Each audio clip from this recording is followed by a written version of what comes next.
Welcome to a special edition of Life, Love, and Philosophy. This is the 100th episode of Life, Love, and Philosophy.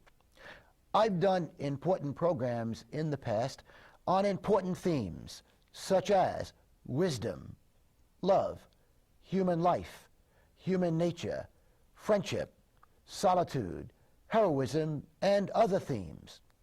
I've also done specific programs in which I devoted the entire program to certain famous thinkers. For example, I've done programs on Plato, Freud, Marcus Aurelius, Seneca, Confucius, Benjamin Franklin, the psychiatrist Alfred Adler, Thoreau, Gandhi, and others. And I've also done interview programs in educators, authors, and artists. Today, I'd like to zero in on some especially thought-provoking quotations by famous thinkers in philosophy, psychology, literature, and religion. These quotations, I think, are not only thought-provoking, but also potentially life-enriching. Also, I'd like to point out now that at the end of the program, or I should say towards the end of the program, I'll be recommending some books you might be interested in reading. Books that in some way or another relate to the quotations I'll be using today. So you might want to grab a pencil or a pen, not only to copy down some of the quotes I'll be expressing, but again also to write down some of the book suggestions. I'd like to begin with a quotation from Alexander Pope, a very famous 18th century British writer. Pope said this: "The proper study of mankind is man." That reminds me of the very famous Greek maxim, "Know thyself." Both Jesus and Freud and countless famous thinkers have placed great emphasis on introspection. If I can draw an analogy to a computer for a moment. If one understands how to operate a computer, it will be far less frustrating using it if one doesn't understand very well how to use it. By the same token, if one understands oneself reasonably well, it will be far easier conducting one's life, in contrast to being very ignorant of oneself. Pascal, very famous French intellectual, on the subject of human nature said this. Again, Pascal: "There are two natures in us, the one good, the other bad." The poet Robert Bly put it this way: "Inside each man and woman is a sick person and a well person, and one needs to know which person is speaking at any given time." Socrates also provides illumination. Socrates said this: "There is much imbalance in all men. Knowing oneself can be good for oneself and for the world.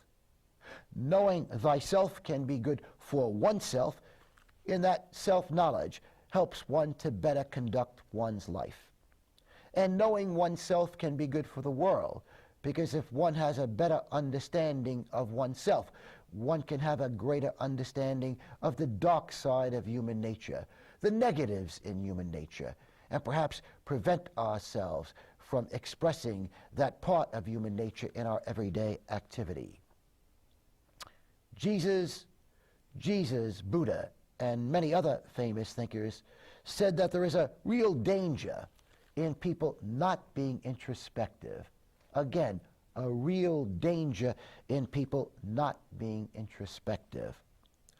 Also today, in our highly technical society, there is an added danger in that today so many people emphasize technical knowledge, technology in general, and don't realize that technical knowledge is not enough. We need a deeper understanding of ourselves and others and of life. And to go through life just having a great grasp on technology is not sufficient to produce a fulfilling life. The Buddha put it this way: we are what we think. With our thoughts, we make the world. Each of us is a bundle of thoughts and feelings. It's been said that a person is what he thinks about all day. We have lustful thoughts, angry thoughts, happy thoughts, sad thoughts, greedy thoughts, loving thoughts, among others. Perhaps we have all of these thoughts every day.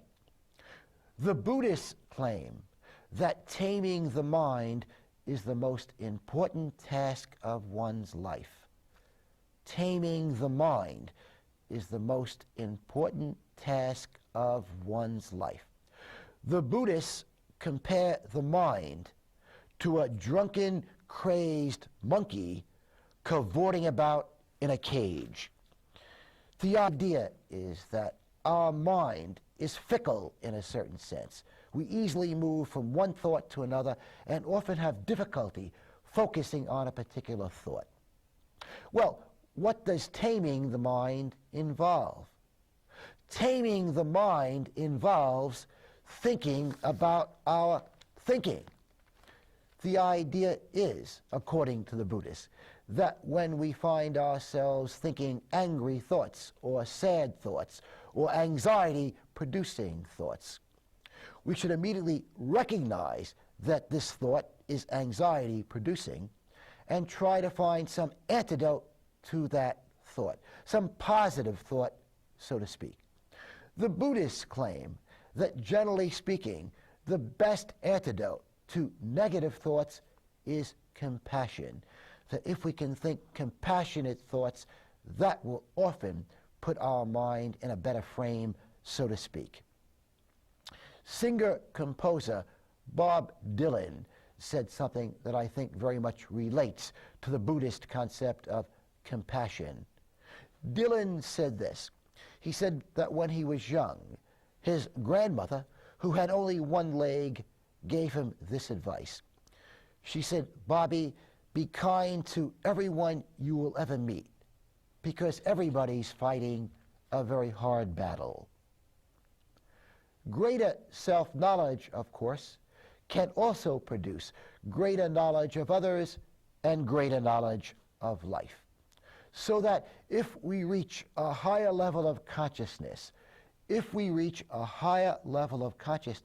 it's not that when we look at the world that we will see something different. It is that we will see differently. Again, as we acquire a higher level of consciousness, of awareness, it's not that what we will see will be different, but again, it's that we will see differently. Bertrand Russell, I think, provides a good summary statement on what I've talked about thus far. Russell, in talking about the good life, the fulfilling life, said this, and I'm quoting Bertrand Russell, perhaps the greatest 20th century philosopher. "The good life is one inspired by love and guided by knowledge." Again, the good life is one inspired by love and guided by knowledge. Neither love without knowledge can produce a good life, nor knowledge without love can produce a good life. Again, we need knowledge and love.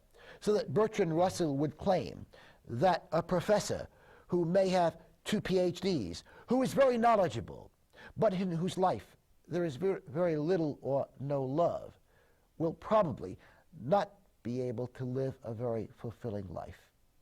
And by the same token, a very young, idealistic, compassionate, sensitive person who is lacking a knowledge of human nature and a knowledge of what life is really all about might also find life very frustrating.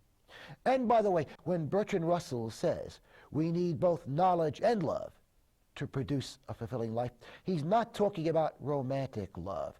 he's talking primarily about love of humanity, that we should try to develop a loving attitude towards all people, even those people we may not like. Psychiatrist M. Scott Peck put it this way: love and wisdom cannot be certified by academic degrees. Philosopher George Santayana, who taught at Columbia University for many years, said this about wisdom: wisdom comes by disillusionment. Those are his own words. Wisdom comes by disillusionment. What does that mean?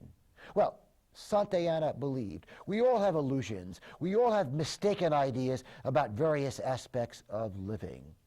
For example, we have illusions about marriage. We have mistaken ideas about children, about being single, about sex, about money, about status, about fame, about religion. How many people in middle age will use this expression? Perhaps you've heard if you're a young person watching, perhaps you've heard your parents say this: if only I knew at 20 what I know today. And what are they saying when people say this? Well, what they're saying is, I had so many mistaken ideas. I had so many mistaken ideas about life and myself and people when I was 20, and I suffered because of those mistaken ideas. And now I have fewer illusions, now that I've reached middle age or old age. I have fewer mistaken ideas about myself and life, and it makes life somewhat more fulfilling, that I have a better handle on what's true, on what's real. Shakespeare's King Lear is an illustration of what I'm talking about. If you've read Shakespeare's King Lear, you know that he had illusions about love and about his own children, about children in general.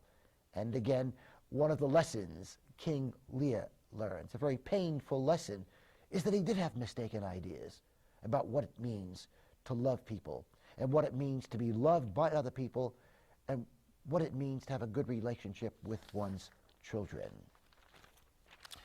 Some people claim that the foundation of wisdom is this premise. This premise: if you begin with the idea that life is difficult, it will all be much easier. But if you begin with the premise that life is easy, it will be far more difficult. Joseph Campbell, a professor of mythology who taught at Sarah Lawrence College some years ago, talked about wisdom and joy, and where wise people should look for joy. And these are Professor Campbell's own words: find a place of joy, and the joy will burn out the pain. Find a place of joy, and the joy will burn out the pain. Well, where have the great thinkers suggested we look for joy? Well, as I pointed out in past programs, there is pretty much a consensus among the great thinkers that if we wish to access more joy in our lives, we should exercise our minds, hearts, and bodies on a daily basis. Exercising our minds, of course, involves consciousness raising. It involves acquiring important knowledge in philosophy and psychology, for example. Exercising one's heart means trying to be a kind person, a compassionate person. Anne Frank, in the diary, the very famous diary of Anne Frank, said this: we can always give something to someone else, even if it's only kindness. Again, I mentioned the great thinkers believe that on a daily basis we should exercise our minds, our hearts, and our bodies.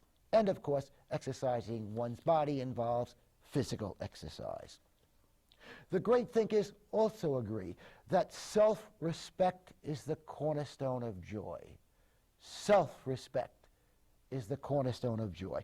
The idea is that if we don't respect ourselves, it's going to be very difficult to get much joy out of living.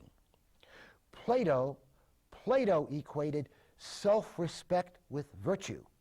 Plato claimed the happiest person is the most decent person, and the unhappiest person is the most wicked person. That was Plato's take on people and human nature. The poet-writer T.S. Eliot commented in his writings on happiness stealers. And here is what Eliot had to say about happiness stealers. Half of the harm that is done in this world is due to people who want to feel important.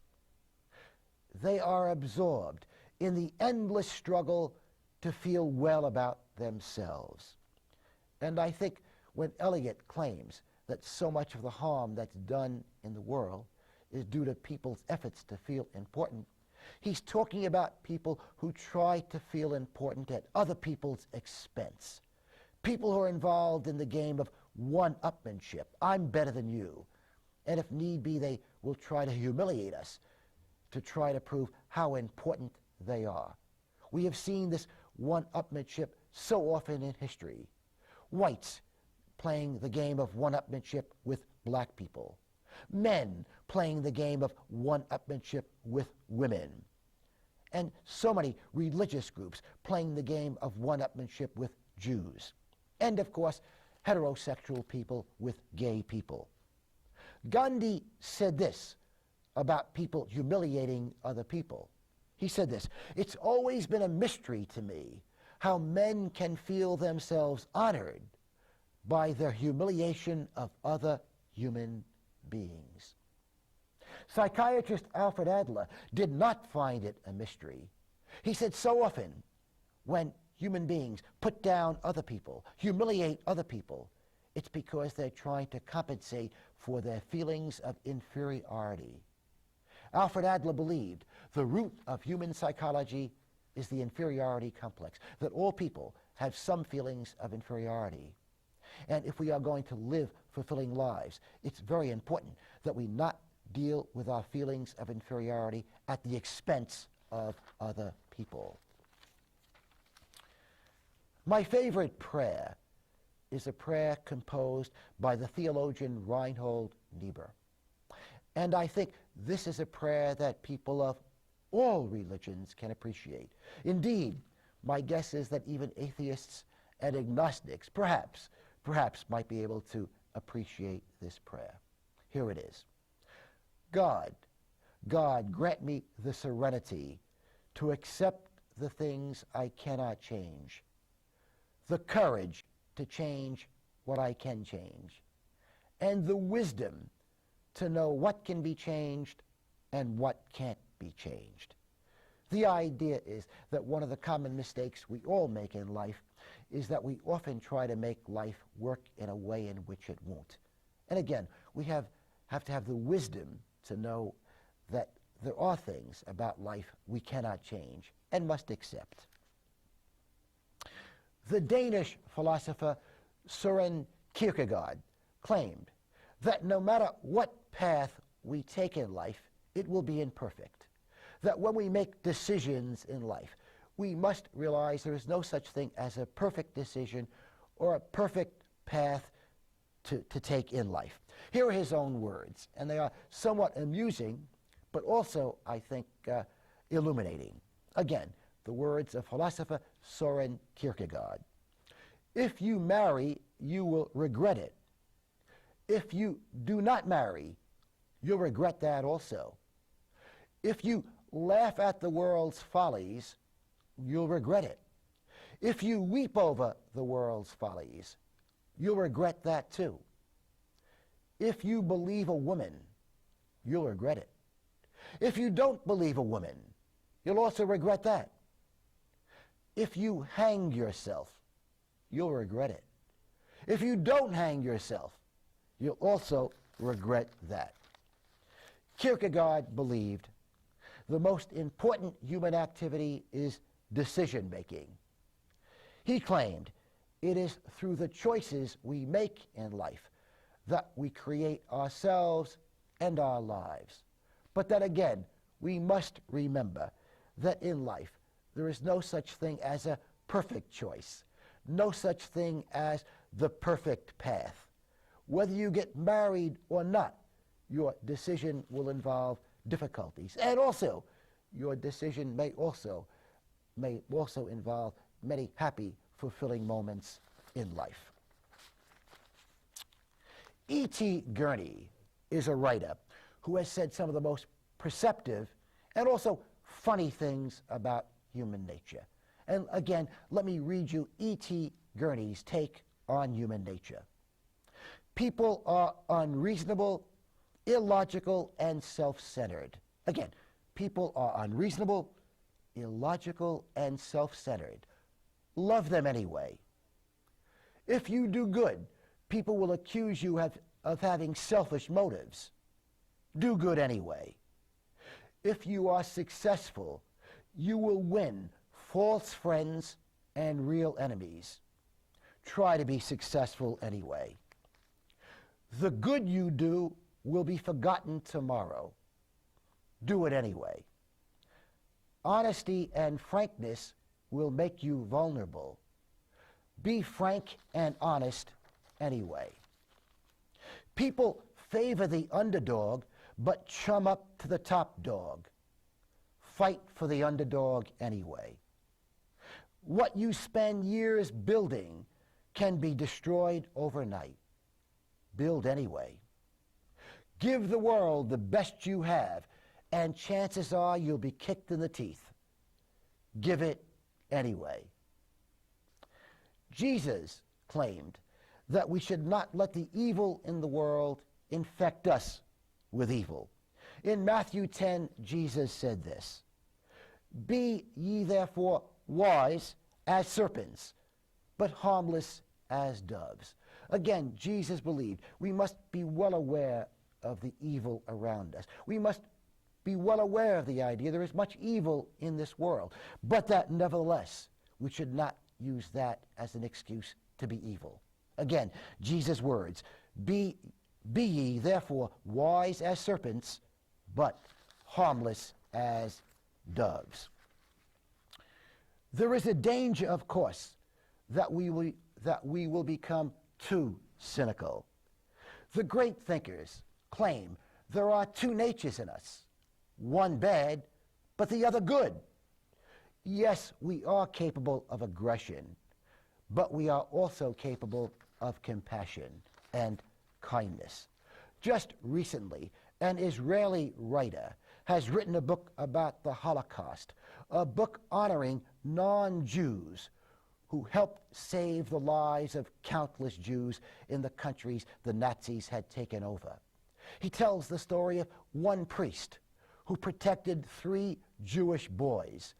And when the Nazis discovered this, they sent not only the 3 boys to the concentration camp, or a concentration camp, but also the priest. And all 4 perished in this concentration camp. We also know in our history, we know there were white people who participated in the Underground Railroad, at great risk to themselves, helping people to escape from slavery. Not to mention the many white people who went south to join Martin Luther King Jr. in demonstrations for civil rights.